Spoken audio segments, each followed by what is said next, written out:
Salut les traders et bienvenue sur ma chaîne YouTube dédiée au trading. Si vous êtes passionné par le monde de la finance et que vous cherchez à approfondir vos connaissances en matière de trading, vous êtes au bon endroit. Je suis Kevin, trader depuis plusieurs années et je partage sur cette chaîne mes connaissances, astuces et mes conseils pour vous aider à devenir un trader efficace et rentable. Que vous soyez débutant ou expérimenté, vous trouverez ici des contenus pertinents et de qualité pour vous accompagner dans votre parcours de trading. Allez, c'est parti!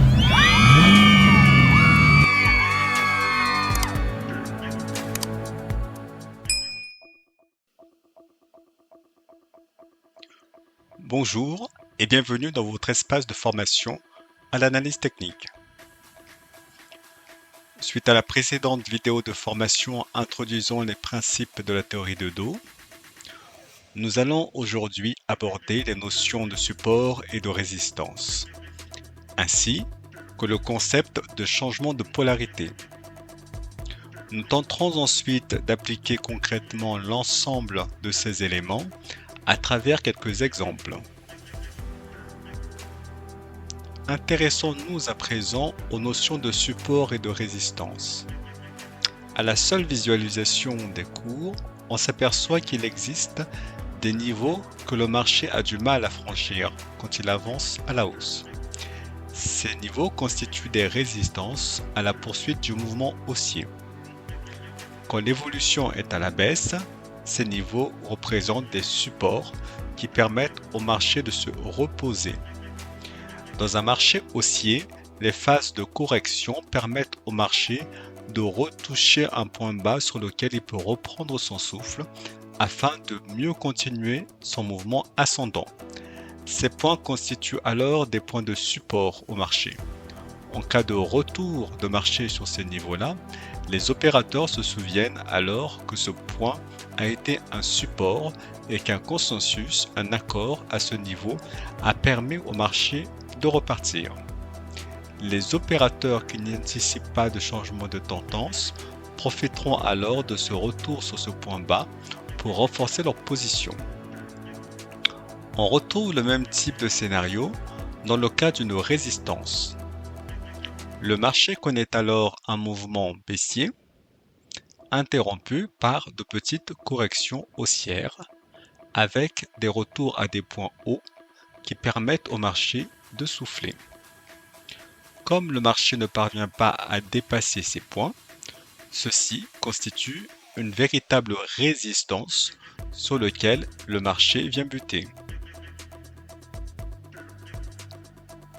La mise en évidence de zones de support et de résistance nous amène à un principe très intéressant qui est celui de changement de polarité. Cette notion représente simplement le fait qu'à chaque fois qu'un niveau de support ou de résistance est cassé de façon significative, leurs rôles respectifs sont alors inversés et chacun devient son opposé. En d'autres termes, un niveau de résistance cassé devient un niveau de support et de la même façon, un niveau de support cassé devient un niveau de résistance. La rationalisation qui sous-tend ce phénomène d'inversion des rôles se trouve dans la psychologie du marché. Par exemple, dans un mouvement haussier tel que celui qui apparaît sur votre écran ici, les intervenants qui ont vendu au dernier niveau de résistance cassé vont essayer de racheter au niveau auquel ils avaient vendu, anticipant ainsi une reprise de la tendance. Voici deux autres exemples illustrant de manière évidente les différentes notions et principes abordés jusqu'ici. Sur celui de gauche, on distingue facilement une phase d'accumulation au sein d'une tendance majeure haussière, présentant plusieurs niveaux de support sur lesquels vient se reposer le marché avant de poursuivre son mouvement ascendant. Ce bull market est, comme le dit la théorie de dos, confirmé par une hausse significative des volumes. De la même manière, on note qu'une fois dépassé, La borne supérieure de la zone d'accumulation ici, jouant le rôle de niveau de résistance, se transforme alors en niveau de support, illustrant ainsi le principe de changement de polarité. Sur l'exemple de droite, on remarque un cas d'invalidation de la relation entre volume et tendance, ce qui génère, comme souligné précédemment, un retournement de tendance. Dans ce cas, la diminution du volume qui accompagne le mouvement haussier indique un essoufflement certain du courant acheteur. On constate également que ce retournement est confirmé par la relation entre variation des cours et tendance. Si vous regardez bien, vous remarquerez que l'incapacité des cours à former un creux plus haut que le précédent, suite au point haut de mars 2006, justifie ce renversement. C'est maintenant à vous de jouer. Essayez d'appliquer les diverses notions abordées jusqu'ici sur ce graphique qui apparaît sur votre écran. Vous pouvez évidemment appuyer sur le bouton pause comme toujours afin de prendre un peu plus de temps afin d'effectuer ce travail. Alors, que voyez-vous les amis?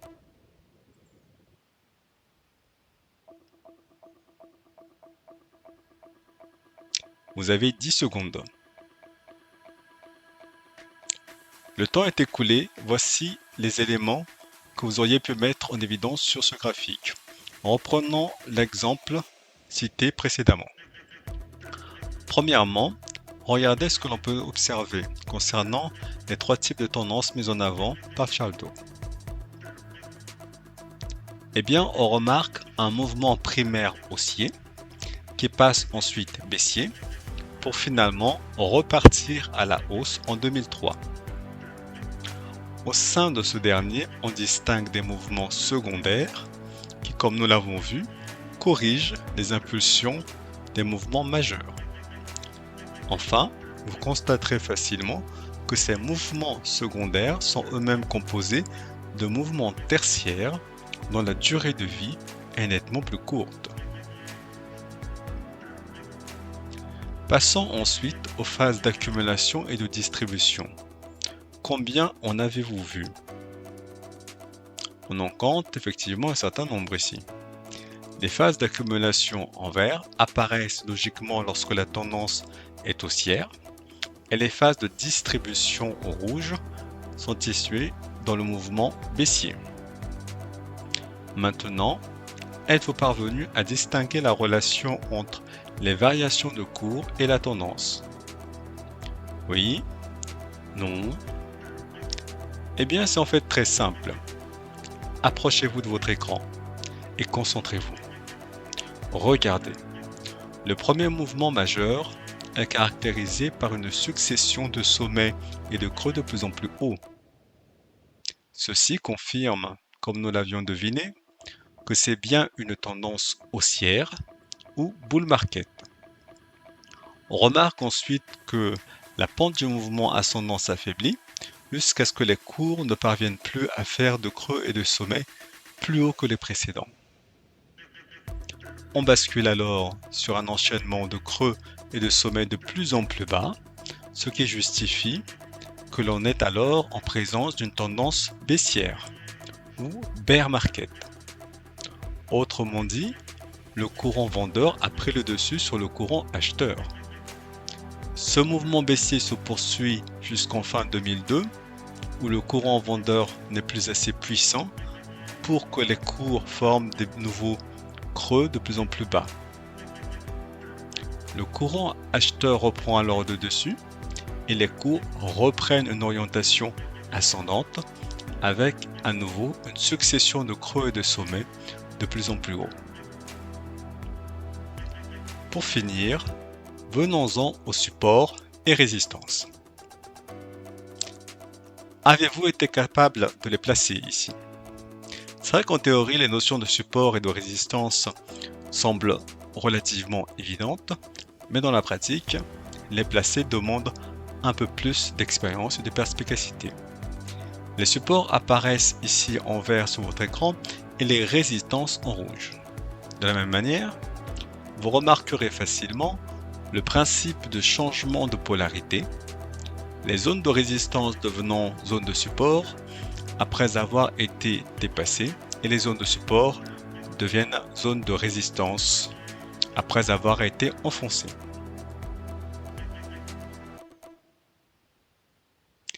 Les points importants qu'il nous faut absolument retenir suite à cette leçon sur la théorie des dos sont donc les suivantes. La théorie de dos peut être utilisée pour déceler une tendance graphique et identifier le degré de son cycle.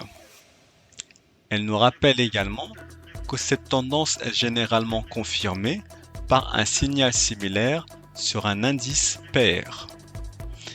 Elle stipule que la solidité d'une tendance peut être confirmée par les volumes et énonce des principes d'accumulation et de distribution qui doivent être interprétés respectivement comme des signaux de force et de faiblesse de la tendance.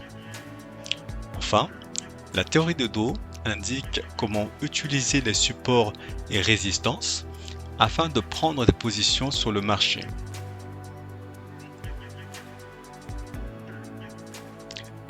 Voilà pour la leçon de la théorie de dos et les notions de support et résistance. La prochaine leçon est une introduction aux figures chartistes.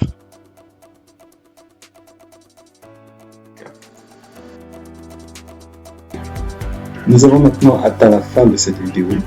J'espère que les informations que je vous ai partagées vous ont été utiles et qui vous ont aidé à approfondir vos connaissances en matière de trading.